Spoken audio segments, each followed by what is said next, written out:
이제 그 이후에 우리나라가 61년도에 5.16 쿠데타 이후에 급격한 군사 독재를 겪지 않습니까? 그러한 급격한 변화가 일어나기 직전에 6.25 전쟁과 그다음에 그 이전의 일제강점기의 그런 상흔을 담은 도시 공간을 이제 날과 그대로 담아냈다는 점에서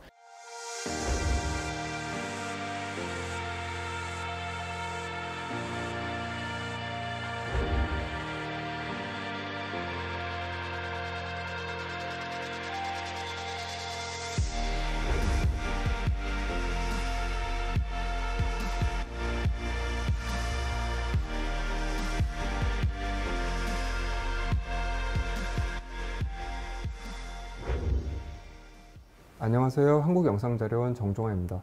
올해 한국영상자료원은 지금으로부터 60년 전인 1961년의 한국영화를 주목하는 작업을 하고 있습니다.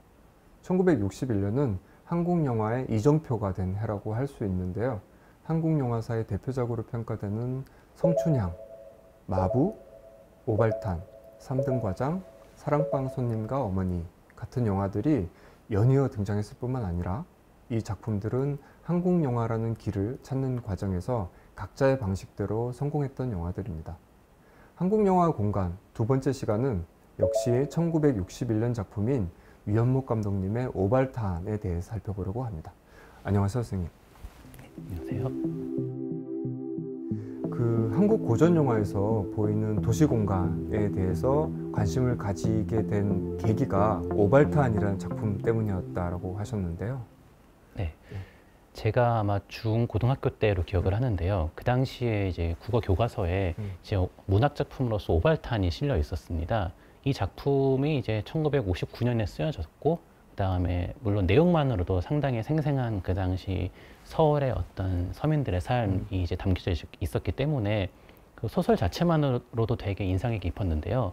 이제 그 당시에 학교 선생님께서 이 작품이 이제 문학 작품으로만 끝나지 않고 이제 영화로도 만들어져서 개봉이 됐다라는 걸 알려주셨고, 그리고 그때 당시 기억으로도 되게 인상이 깊었던 것이 보통 소설 작품이 영화화된다고 하면은 적어도 좀 시차를 두고 개봉이 되기 마련이라고 생각을 했는데, 그 선생님께서 말씀하시기를 이제 그 소설 작품이 1959년에 쓰여지고 영화가 곧장 60년도에 제작이 돼서 되게 쓰여진 지 얼마 지나지 않자마자 영상화가 됐다라는 식으로 되게 강조를 하셨던 게 기억이 납니다.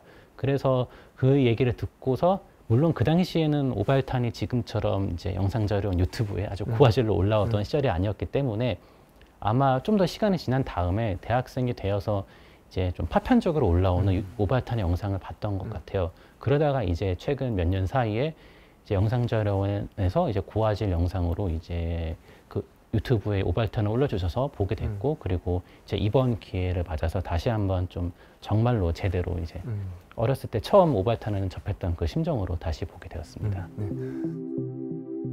선생님, 서울의 도시 공간을 분석한다는 점에서 영화 오발탄은 어떤 의미가 있을까요? 우선 제 개인적인 감상부터 말씀을 드리면요.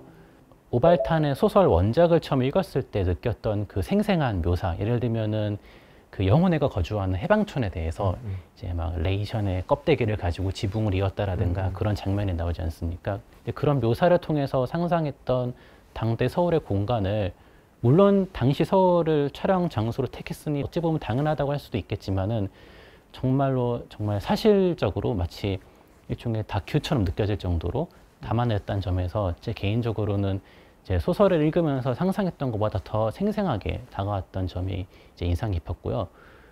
그리고 이제 사회적인 관점 혹은 이제 그 도시공학적인 관점에서 말씀을 이제 드려본다면은 이제 아무래도 제 전공인 이제 도시공학을 이제 탐구하는 데 있어서 결국 가장 근본이 되는 혹은 배움의 원천이 되는 그 자료는 당시의 기록이라고 할 수 있겠습니다.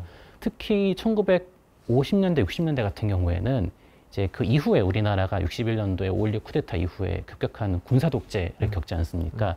그러면서 일종의 도시계획이 이제 프로파간다로서의 수단으로서 사용이 되면서 60년대 이후에 서울의 도시 공간은 정말 해는 물론이고 이제 월별로 급격한 변화가 이루어질 정도로 서울의 공간에 변화가 일어났는데요. 그러한 급격한 변화가 일어나기 직전에 6.25 전쟁과 그다음에 그 이전 일제강점기의 그런 상흔을 담은 도시 공간을 이제 날과 그대로 담아냈다는 점에서 이 61년도의 대표적인 작품이라고 할 수 있는 오발탄이 아주 큰 의미를 갖고 있다고 이제 생각이 듭니다.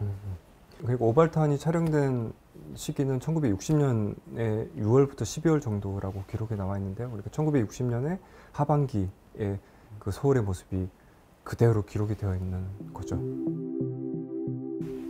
이 영화는 1960년 4월 혁명 이후인 6월에 촬영을 시작했습니다. 이승만 정권이 무너지고 영화인들이 새로운 영화를 만들어 보자고 의기투합한 결과라고 할 수 있습니다. 하지만 제작비 문제로 12월에 촬영을 마쳤고 1961년 4월에 뒤늦게 개봉하게 됩니다. 휴전된 지 7년 정도 지났지만 영화 속에 담긴 서울은 외견으로도 또 정서적으로도 무척 황폐하게 보이는 것 같습니다. 영화는 첫 장면으로 최무룡이 분한 동생 용호를 중심으로 상위 군인들의 모습을 보여주고요. 김진규가 분한 형 철호가 집에 돌아오는 모습으로 그 시퀀스를 끝냅니다. 그리고 바로 아침이 시작되어서 철호가 산 비탈의 판잣집에서 계리사 사무실로 출근하는 장면이 나옵니다. 이 장면 어떻게 보셨습니까? 우선 철호가 그 산비탈의 판자촌 사이를 걸어 나오는 장면을 이제 카메라가 정면으로 비추지 않습니까? 그리고 그 다음 씬이 곧장 계리사 사무실로 들어가는 철호의 뒷모습인데요. 여기서 이제 아마 영화를 보신 분들이라면 아마 누구나 캐치하셨을 것 같은데 이제 정말 무너져가는 판잣집, 그것도 산비탈에 있는 그런 판잣집과 그것이 이제 철호의 삶의 거처죠. 하지만 철호가 일하러 가는 곳은 서울 도심 한복판에 말끔한 이제 몇 층 높이의 철근 콘크리트 오피스 빌딩이라는 점에서 오프닝 초반부터 감독이 이러한 극단적인 당시 서울의 빈부격차 혹은 그런 빈부격차가 투영된 도시 공간을 이렇게 관객들에게 전달하려고 했다고 생각이 됩니다.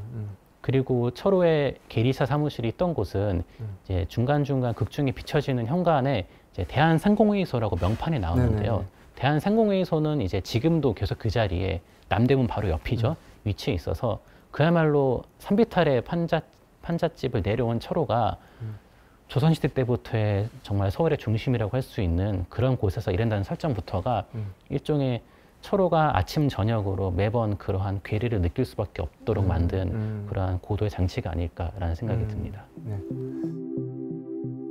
선생님, 그 철호 가족이 살고 있는 판잣집 마을은 어디쯤일지 궁금한데요. 그 러닝타임으로 18분경에 철호가 퇴근해서 돌아왔을 때 이제 마을 전체 모습이 제대로 보이게 되고요.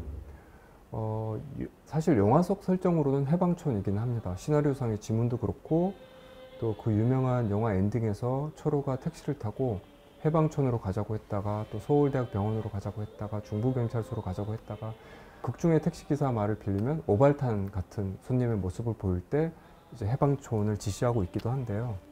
말씀해 주신 대로 당시에 대표적인 판잣집이 밀집된 구역, 흔히 말하는 판자촌은 중에는 이제 해방촌이 있었죠. 그래서 아마 실제로 당시에 영화 감독이셨던 유현목 감독님의 2000년 인터뷰를 보면은 이제 판자촌을 촬영하기 위해서 이제 해방촌에 실제로 가서 당시 이제 영혼의 집에 해당하는 집을 이제 찾아서 찍었고, 물론 그런 집들이 이제는 해방촌도 개발이 되면서 다 3, 4층짜리 빌라가 되어서 흔적도 없이 사라졌다라는 이제 인터뷰 기사를 볼 수 있지만은 아마도 제 생각에 추측컨대 이제 아까 말씀하셨던 18분 무렵의 그런 시퀀스를 보더라도 해방촌에는 정말 그런 판잣집 혹은 이제 정말 낮은 단층 집이 있었을 뿐이지 이제 저희가 흔히 생각하는 일식 가옥이라든가 벽돌 쪽 양옥은 거의 없었거든요. 그런데 18분 무렵의 시퀀스를 보면은 이제 자신의 집으로 올라가는 그 영호의 뒤편으로 정말 높다란 축대 위에 일식 가옥 혹은 이제 양식 가옥처럼 보이는 집들 여러 채가 보입니다. 좋은 집들이 보이죠. 예. 네. 그러니까 아마 이것들은 당시에 해방촌에서는 찾아보기 어려웠을 것이기 때문에 물론 해방촌에서도 촬영을 했지만은 아마 그런 이제 일종의 극심한 빈부격차를 좀 극대화하기 위해서 예를 들면은 당시에 이제 일제강점기 당시에 관사가 많이 밀집돼 있었던 종로구 해화동, 이화동 같은 곳에서도 촬영을 진행하지 않았나라고 추측이 됩니다. 네. 오발탄이 흥미로운 점 중에 하나는 영화 촬영에 대한 내용이 나오는 건데요. 용호가 다방에서 나온 배우인 미리와 마주치는 장면이 어디인지 궁금했습니다.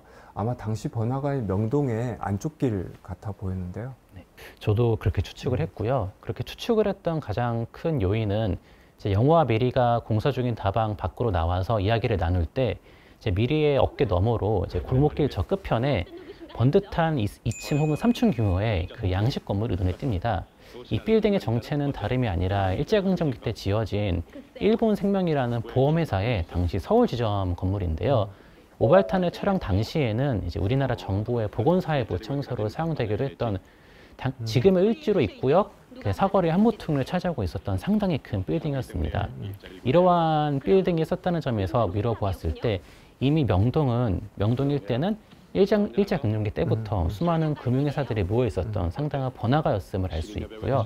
그리고 영화 촬영 당시에도 이제 주식거래소라든가 혹은 국민은행의 전신이 되는 그런 은행들의 사옥이 미리의 주 활동 무대인 바로 이곳 근처에 위치해 있었기 때문에 당시에 미리가 정말로 잘 나아가는 뭐 연예계, 사교계의 그런 스타였음을 이제 드러내는 장치라고 볼 수도 있겠습니다. 지금 말씀해 주셨던 건물은 지금은 현재는 없어진 거죠? 그렇죠. 60년대 후반에 철거되어서 지금 그 자리는 그냥 우회전 전용 차로라는 식으로 이제 교통광장으로만 남아 있습니다. 네, 영호가 점하고 있는 공간에 대해서 더 얘기를 하겠습니다. 한국상업은행 남대문 지점이라고 이제 간판이 딱 나와 있기 때문에 알 수가 있는데 그 남대문 지점 상업은행 앞에서 영호가 무슨 이유에서인지 은행 건물을 쳐다보고 있는 장면이 나오죠. 그리고 영화 후반부에 그 장면이 설명이 됩니다. 영호가 은행 강도를 하게 되는데요. 이 건물도 무척 독특한 것 같습니다. 네. 지금도 이 건물은 그대로 남아 있고요. 현재 해당 빌딩의 이름은 흥국생명 남대문 빌딩입니다. 물론 준공 당시에는 이제 그랜드 호텔이라는 이름으로 막 저희가 아는 그런 거대한 호텔로 사용되었던 것은 아니지만은 이제 주로 이제 은행도 물론 입점이 있었지만은 일종의 복합적인 용도를 가졌던 빌딩이고요. 그리고 이 빌딩이 위치한 곳이 다름이 아니라 남대문의 바로 뒤편에 만약에 남대문을 카메라가 정면으로 잡게 되면 반드시 비치는 곳에 위치해 있었기 때문에 비단 오발탄뿐만 아니라 예를 들면은 1966년도 작품인 이제 워커힐에서 만납시다라는 영화에서도 남대문 주변의 전경을 쫙 비출 때 이제 이 빌딩이 아주 당당하게 모습을 거의 센터를 차지하고 있습니다. 그리고 이 빌딩이 준공된 것은 1957년이고 당시에 이제 유명했던 건축가 김수근, 김중업 건축가와 같은 시기에 활동했던 나상진이라는 건축가가 이제 정성 들여서 설계했던 오피스 빌딩이었기 때문에 당연히 지금도 물론 층고는 높지 않지만은 유선형 외관이 상당히 특징적이고요. 오발탄을 촬영했을 무렵에는 더더욱 정말 초현대적이고 세련된 오피스 빌딩으로서 그러한 이제 일종의 자본의 상징으로서 아마 그 많이 인구에 화제되지 않았을까 그렇게 생각이 됩니다. 영화 러닝타임으로 1시간 20분 정도에 영호가 은행 강도를 하게 되고 영문도 모르고 따라온 곽하사가 집차에서 영호를 기다리다가 그 곽하사의 시선으로 건물 위에서 아래로 이렇게 보여준 장면도 등장을 하거든요.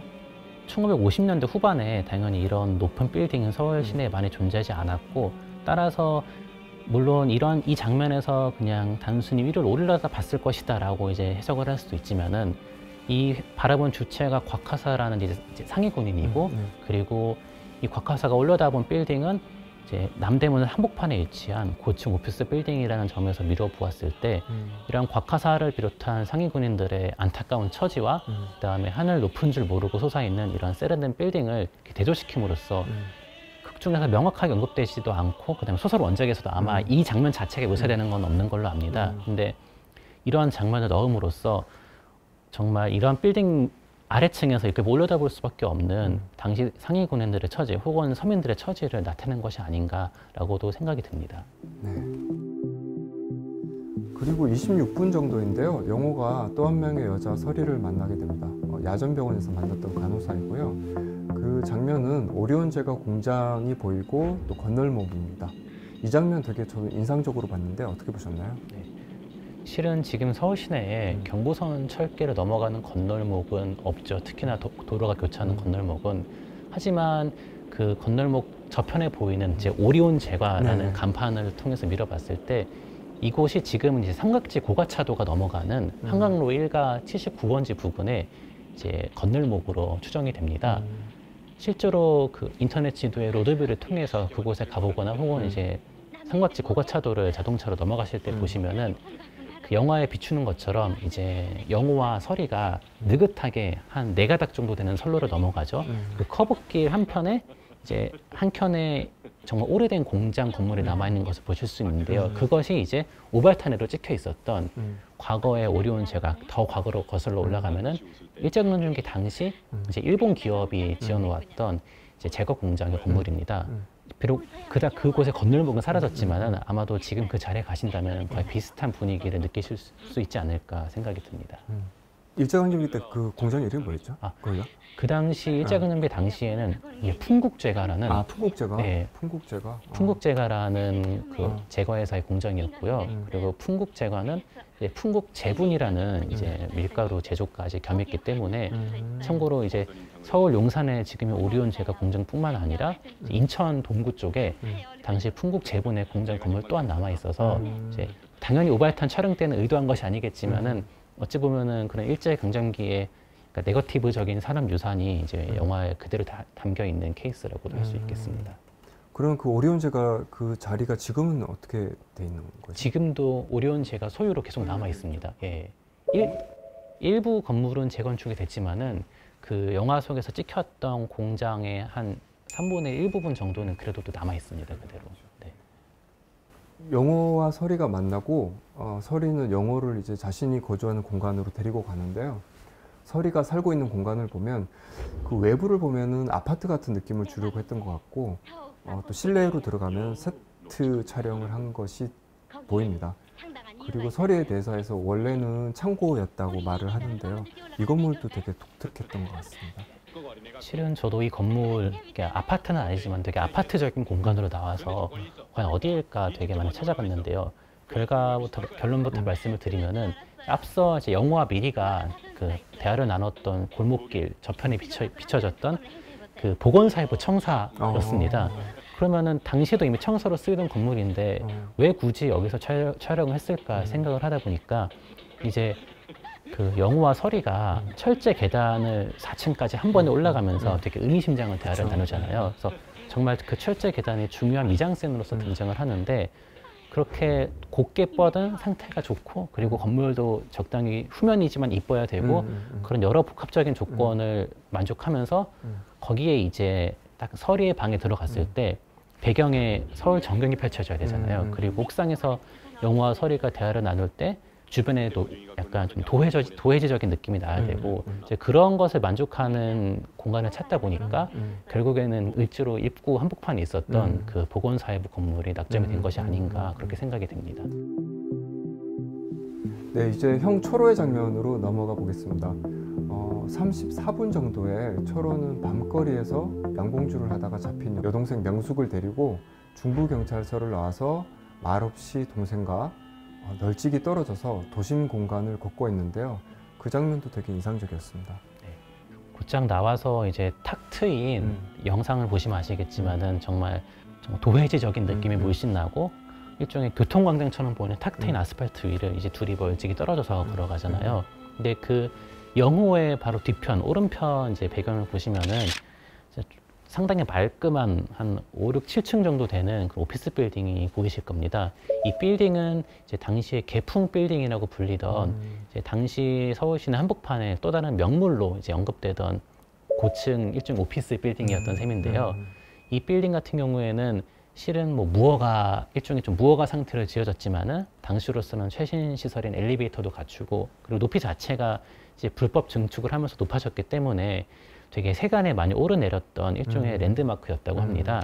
그렇기 때문에 아마도 이제 그 영화 촬영 과정에서 중부경찰서를 나와서 정말 어찌 보면 여동생 명숙은 물론이고 영호 본인 입장도 되게 난처해졌잖아요. 정말 가난한 상황에서 이러한 비록 풀려나긴 했지만 엄연히 이제 일종의 범죄 행위를 저지르는 것이고 정말 낙담할 수밖에 없는 처지이지만 정작 배경 속의 서울은 정말 고도화되어 가고 정말 말끔하다는 점을 이제 그런 식의 대비를 통해서 이제 드러내는 것이 아닌가 싶습니다. 네.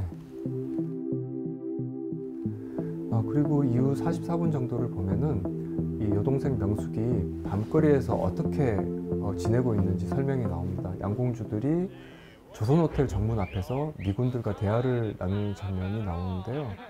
이 조선호텔이라고 하면 제가 알기로 1914년에 세워졌고, 그리고 그 조선호텔의 그 정문이 영화를 촬영한 1960년 시점에도 그대로 남아 있었던 거죠.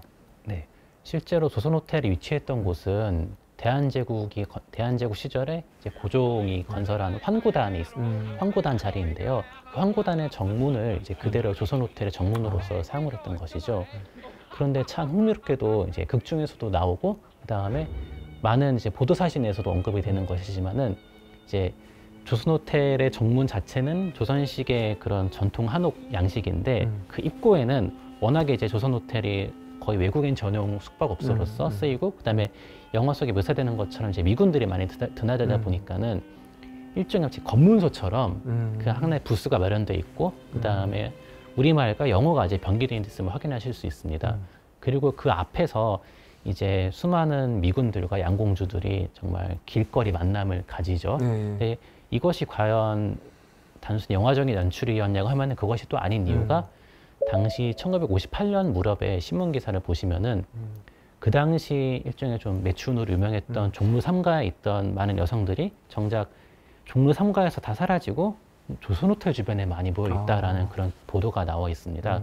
아마도 당시 이제 극 중에서 여동생 명숙과 같은 처지의 그런 젊은 여성들이 그 주변에서 많이 몰려 있었던 것으로 짐작이 되는데요. 아마 영화는 그런 시대상을 정말 있는 그대로 포착하려고 그러한 장면 혹은 미장센을 넣은 것이 아닌가 생각이 듭니다.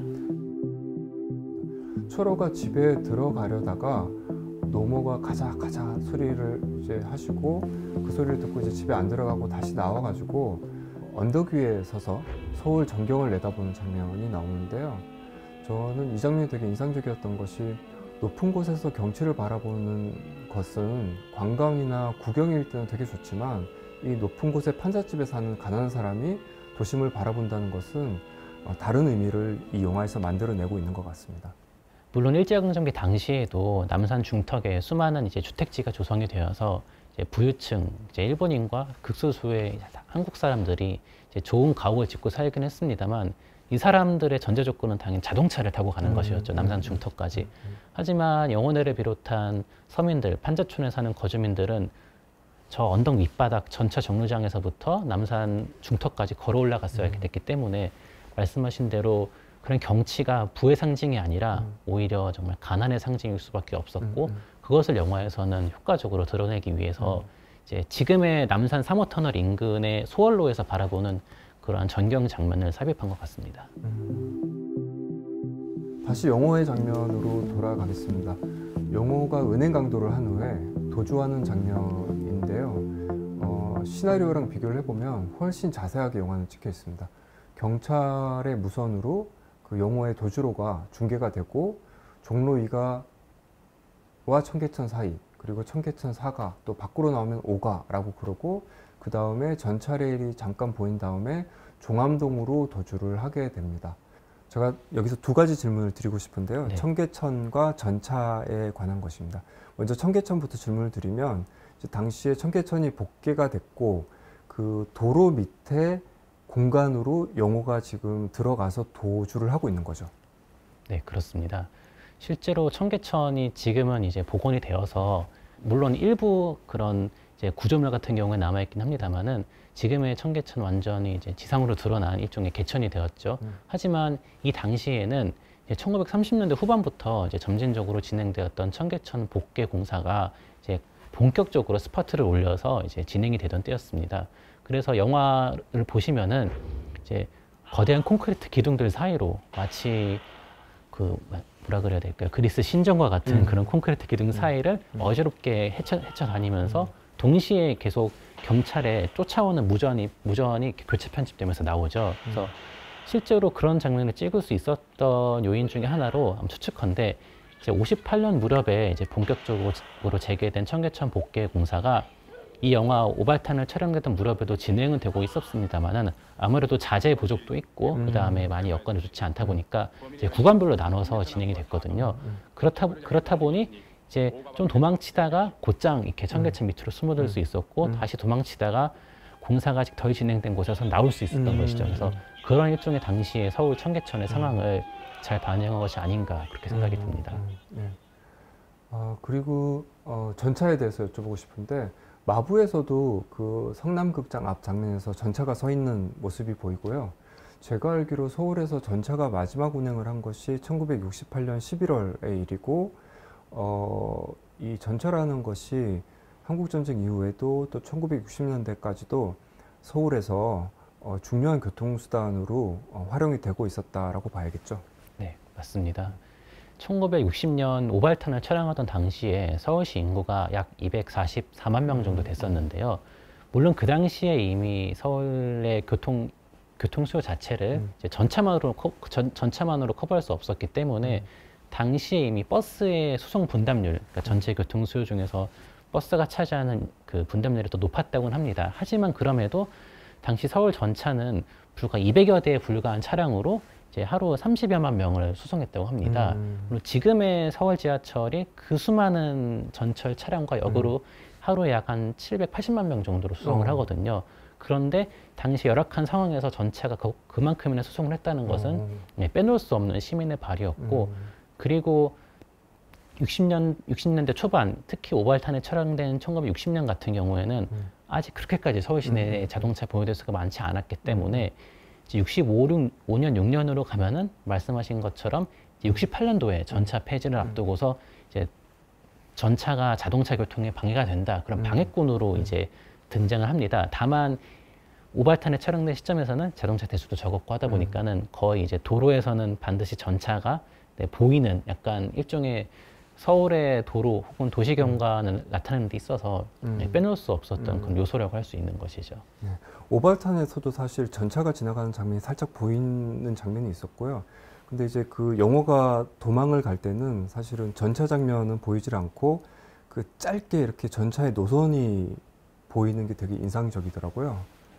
저도 그 장면이 되게 인상 깊었는데요.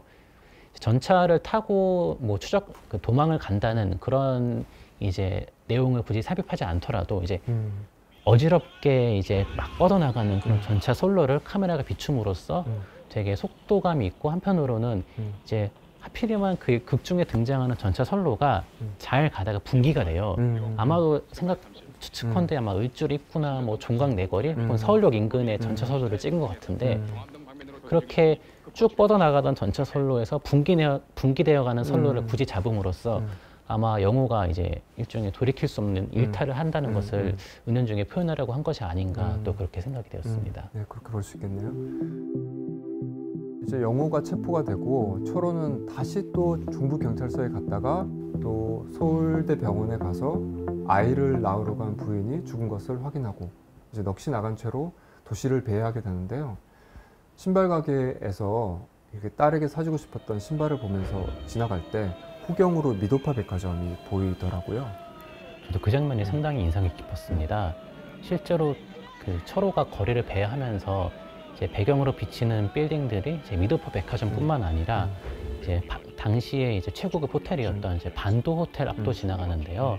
참고로 반도 호텔은 지금의 롯데 호텔이 된 곳이죠. 그래서 철호가 정말 가족들이 정말 안타까운 처지에 처하고, 그 다음에 딸이 원하는 것도 사주지 못하는 그런 절망적인 처지에 놓여 있음에도 이제 배경에 비치는 건물들은 고급 호텔, 백화점, 그 다음에 시선이 닿는 곳은 아마도 명동으로 추정이 되는데 쇼윈도우들에 진열된 물건들을 이렇게 보면서 지나가죠. 예, 귀금속들이 막 비춰지면서 이러한 모든 것들을 소유할 수 없는 철호의 처지를 더욱더 극적으로 보여주는 것 같습니다. 참고로 반도 호텔 같은 경우에는 이제 70년대 초반에 철거가 되어서 완전히 롯데 호텔로 바뀌었기 때문에 이제 그 흔적을 찾아볼 수 없지만, 이제 미도파 백화점 같은 경우에는 다소 리모델링이 되었지만은 지금도 이제 롯데백화점 영플라자로서 그 자리에 있기 때문에 지금 당장 이제 을지로 입구역에 가셔서 아마 철호와 같은 구도로서 그러한 장면을 또 연출할 수도 있고요. 그래서 어떤 공간은 사라졌지만 또 어떤 공간은 살아남았다는 점에서 이런 오발탄이 도시기록으로서 또 중요한 의미를 갖는 것 같습니다. 그러다가 초로는 여러 치과를 전전하면서 사랑니를 다 뽑고요. 저녁을 맞이하게 됩니다. 그리고 서울역 앞을 지나서 위태롭게 걷다가 결국 택시를 타는데요. 오발탄에서도 마부에 이어서 이 서울역이 등장을 하고 있습니다. 실제로 그 장면에서 서울역이 비춰지긴 합니다만은 서울역이 이제 완벽한 모습으로 마부에서처럼 드러나는 것이 아니라 그 은은한 네온 사인 불빛의 그런 외곽선만이 드러납니다. 아마도 정말 불야성과 같은 서울의 야경 속으로 정말 모든 것을 어찌 보면 잃어버린 철호가 같이 녹아 들어가는 듯한, 사라져 들어가는 듯한 것을 이제 의도한 장면이 아닌가 싶고요. 참고로 서울역의 외곽을 비추는 네온 사인은 이제 지금 시점에서 보면은 상당히 아마 이색적으로 다가올 것입니다. 왜냐면 지금 서울역 구 역사에는 네온 사인이 없으니까요. 네. 하지만 그 당시에는 이제 영화 속에 나타난 것처럼 이제 밤마다 이제 서울역 외곽의 조명을 켜서 이제 일종의 서울역 자체가 서울 그 자체의 검문이었던 만큼 그런 것을 강조하는 의미도 있었고, 실루엣처럼 이렇게 보이는 거죠? 그쵸, 예. 완전히 실루엣처럼 지붕 장식까지 다 이제 두른 것이죠. 그 무렵에 이제 대한뉴스라든가 서울시의 기록 사진을 보면은 예를 들면은 아이젠하워 대통령이 방한을 했을 때, 아니면은 4.19 혁명 1주년을 기념을 했을 때, 혹은 오발탄 개봉 이듬해 일이긴 합니다만은 이제 5.16 쿠데타 1주년을 기념했을 때 네온사인으로 장식된 서울역에 그러한 조형물들이 다 설치가 됐거든요. 그래서 서울의 관문으로서 장식을 했다는 의미뿐만 아니라 어찌 보면은 서울의 가장 중요한 공공시설로서 권력이 가장 쉽게 통제할 수 있고, 그 다음에 좀 권력의 그런 통치를 선전할 수 있는 가장 좋은 선전 수단으로서 그러한 공간이 활용됐던 것이 아닌가. 그리고 그러한 산물로서 오발탄에서도 그 외곽에 강조되는 모습으로 등장한 것이 아닌가, 그렇게 생각이 됩니다. 네, 선생님 오늘 흥미로운 자료와 분석해 주신 말씀 감사드립니다. 다음 기회에도 한국영화 공간에 관한 대담에 참석해 주시길 부탁드리고요. 혹시 다음에 추천해 주시고 싶은 영화들이 있으신가요? 우선 오늘 저희가 말씀 나누었던 오발탄과 이제 같은 해에 개봉된 작품인 그 서울의 지붕 밑이라는 작품을 되게 추천을 드리고 싶습니다. 이영표 감독님 작품이죠? 예, 이영표 감독님 작품인데, 물론 이제 배경 자체가 이제 제목에서도 알 수 있듯이 서울이긴 합니다만은, 개인적으로는 이제 이 영화 자체가 일종의 시트콤 형태를 취하면서 가족 구성 간의 좌충우돌을 그린다는 점에서 일단 재미가 보정되어 있을 뿐더러 무엇보다도 로케이션 장소를 지금 아주 명백하게 지금 서울의 북촌 일대를 이제 대상으로 하고 있으면서, 동시에 중간중간에 당시의 시대상, 예를 들면은 서울의 지붕 밑이 개봉됐을 무렵에는 아직 그 5.16 쿠데타가 일어나기 전이기 때문에 당시에 그 지방 의원 선거를 했었거든요. 지방 자치제가 굴러가고 있던 시기였기 때문에 극중 등장인물이 뭐 서울시의원 선거에 나선다는 묘사도 나와 있고, 그리고 무엇보다도 이 서울의 지붕 밑의 오프닝 시퀀스가 정말 아무리 시대가 흘러도 이제 정말 손색이 없을 정도로 바라지 않을 정도로 세련미를 갖추고 있거든요. 그리고 다행히 영상자료원 유튜브에서 아주 고화질로 이제 제공을 해주시고 있기 때문에 아마도 이제 60년대 초반, 60년, 61년도에 서울의 풍경을 아주 고화질로, 그것도 이제 장시간 동안 멋있는 연출을 통해서 감상할 수 있는 영화는 아마 서울의 지붕 밑이 가장 최고봉이 아닐까 싶습니다. 그리고 나머지 하나로는 이제 김소용 감독의 이제 도시로 간 처녀를 꼽을 수 있겠는데요. 이제 개봉된 연도는 1981년작이긴 합니다만은 1970년대 후반과 80년대 초반에 특히 그동안 서울 시내에 주로 초점을 맞춰왔던 그 영화들이 이제 점차 이제 강남의 시가지가 개발이 되면서 이제 강남의 그런 다양한 도시 공간을 담고 있다는 점에서 이 도시로 간 처녀가 또 이제 개인적으로는 되게 인상이 깊었고요.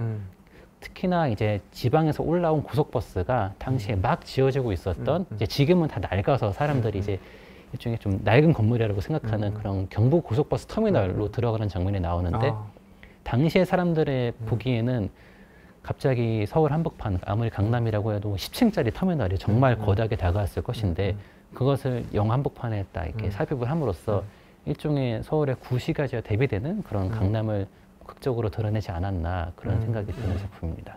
예, 저 같은 경우는 김기현 감독님의 70년대 작품인 화녀와 충녀 같은 작품들도 서울의 공간이 드러나고 있어서 선생님과 같이 얘기를 좀 나눠보고 싶고, 또 말씀하신 김소영 감독님의 야행이라든지 화려한 외출 같은 작품들도 서울을 인상적으로 담고 있어서 선생님과 이후에 한번 말씀을 나눠보고 싶습니다. 네, 오늘 감사드리고요. 그럼 저희는 또 다음 영상으로 찾아뵙도록 하겠습니다. 감사합니다. 네, 감사합니다.